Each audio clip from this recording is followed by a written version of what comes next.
Today we will discuss an important result related to gamma function, that is gamma n. Gamma 1 minus n is equal to pi cosec n pi, can be written as pi upon sine n pi. Let us see the example. Gamma negative 3 by 2. For solving this problem, we use the above relation because of the relation gamma n plus 1 is equal to n gamma n or factorial n can't be used for this. Because of for this relation, finding the value of n, we have n plus 1 is equal to negative 3 by 2, then n is equal to negative 3 by 2, minus 1 is equal to minus 5 by 2. So if we try to use this relation, our value becomes increase. So we use the above relation for solving this relation.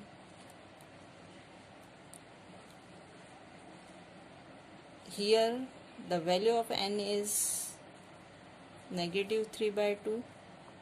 So find 1 minus n. 1 minus n is minus 3 by 2, which is equal to 1 plus 3 by 2, which is equal to 5 by 2. Now substitute all the values in the above relation.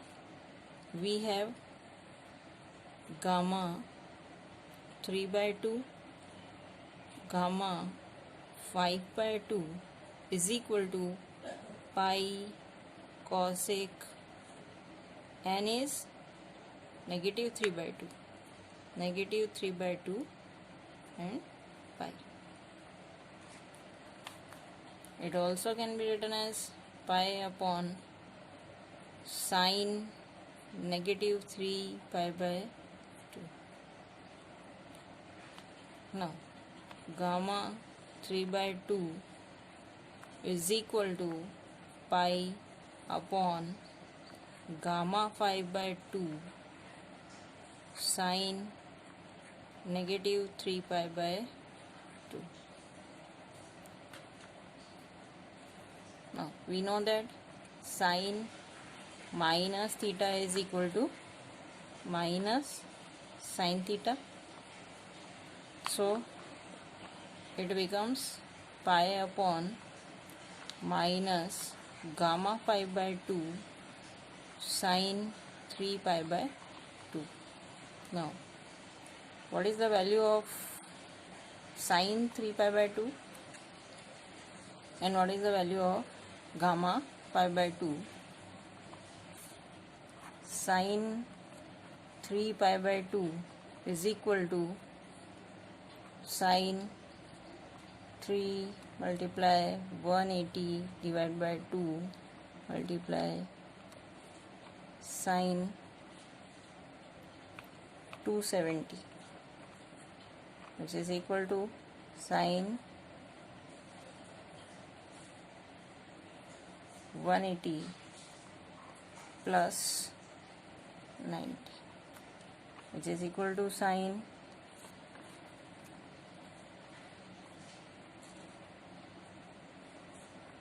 90. Sine 180 plus theta, which is in third quadrant, and in the third quadrant sine theta, the value of sine theta is negative, so here we get negative 1. Substitute the value here, pi upon, there is a negative sign already, and sine 3 pi by 2 is negative 1, so it becomes positive. Gamma 5 by 2, which is equal to pi by gamma 5 by 2 is a positive value in the gamma function, so we use this formula. So here gamma 5 by 2 is 3 by 2, 1 by 2 and gamma 1 by 2, which is equal to pi 3 by 4 root pi. We already know that the gamma 1 by 2 have root pi, so this cancel out root pi and this is 4/3. Thank you.